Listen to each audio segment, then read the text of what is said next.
In July of 1987, our mom piled 4 of us kids in the car, including John and me, to take us on our annual summer vacation in the wilderness of upstate New York.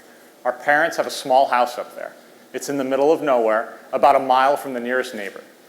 To this day, cell phone reception does not exist at that location.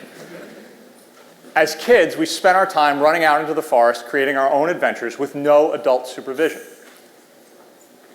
It was paradise. We spent our time playing in streams and chasing frogs, building forts, all the things that kids do. And we wore mosquito bites like a badge of honor because they were the price we paid for absolute freedom. And it was an awesome experience. I consider us so lucky that we had the opportunity to explore the natural world at such a young age with no adult supervision. Today, 27 years later, Chris and I both have kids. In fact, our daughters are 8 days apart. We still go to that same house in upstate New York.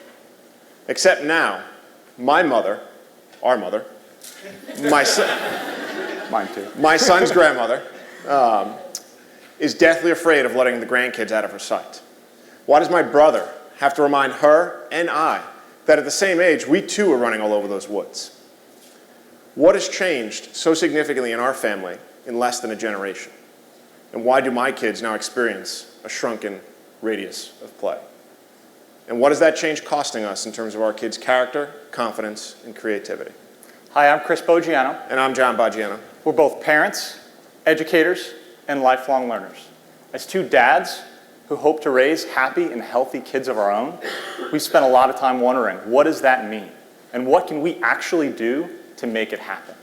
We've interacted with thousands of students and parents, educators and innovators. And today, we want to share with you some of what we've found. Almost everyone we've spoken to has expressed their dismay at the current state of American education. And almost all of their anxiety is related to children's test scores. While we don't want to diminish the importance of test scores, we think there's a fundamentally overlooked factor of success, and that's imaginative play. When we were kids, the only toy in our grandmother's house was a tub of Legos that, so far as I could tell, had been there since the beginning of time. We spent hundreds of hours playing with those blocks throughout our childhood because a tub of Legos, that is an invitation to imaginative play. It fosters children's social, emotional, and intellectual skills by allowing them to try out and master new things.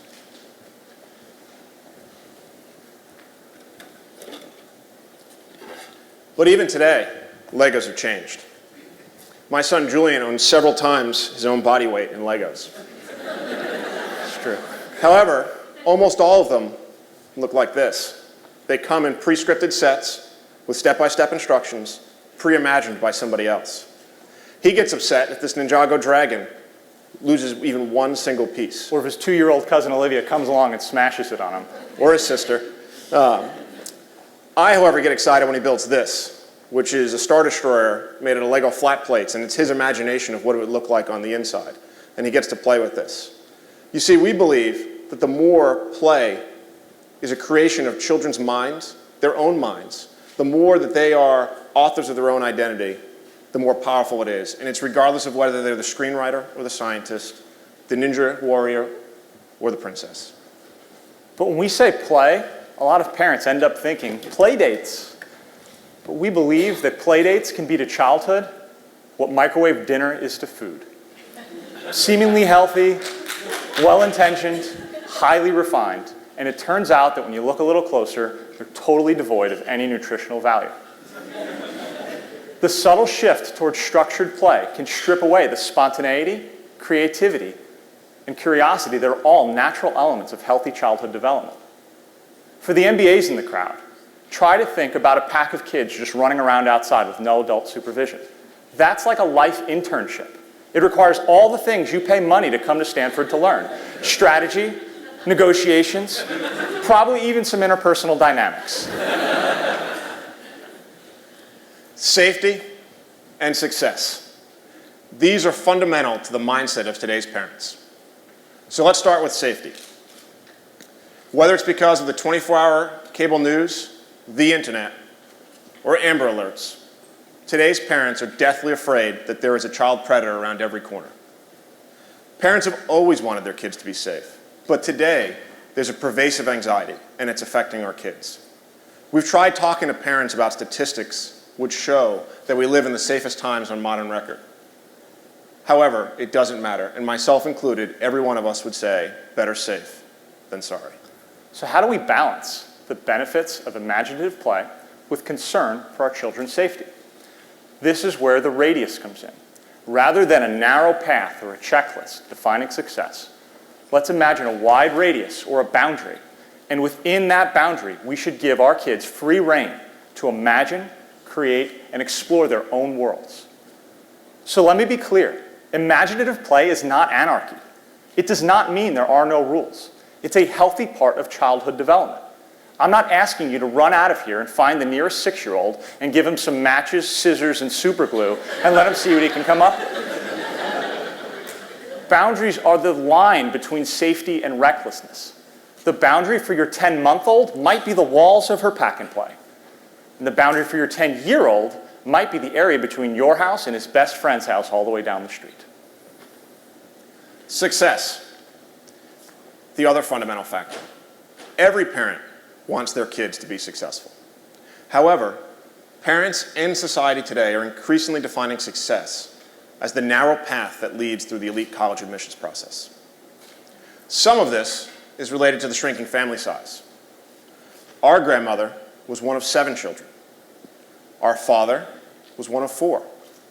Today, 1 or 2 is more common. The benefits of fewer children are that more parental time and energy can be spent on each individual kid. The downside is the paralyzing fear that your perfect 6-year-old won't get into Stanford. We hold our own kids hostage to our own hopes, so much so that we won't let them risk failure, get into trouble. You want to know a secret? We spoke with the folks at the Stanford admissions office, and guess what? They reject 69% of applicants with perfect SAT scores. And you know what else? Do you know what they told us they're looking for in their perfect applicants? In their own words, it's someone who has found his or her own voice. So what does that mean? It means that they're looking for people who aren't relying on Stanford to define who they are. So, how do we help kids find their own voice? Imaginative play, unstructured activities, creative freedom. That's the key to building character, confidence, and creativity. As parents, I encourage you to think about wide boundaries rather than narrow roads and precise checklists. Boundaries give us permission to both keep kids safe and allow them to become authors of their own identity. As a parent myself, I would love it if my kids could come to Stanford, if that's what they wanted to do. However, I also realize that if I push them too hard and predefine success for them in too much of a certain way, I am likely to cause their failure or hinder their chances of getting in. So my challenge as a parent is to help my kids find their own voice. And our challenge as a society is to give our kids the space to develop within their own radius of play. Thank you very much.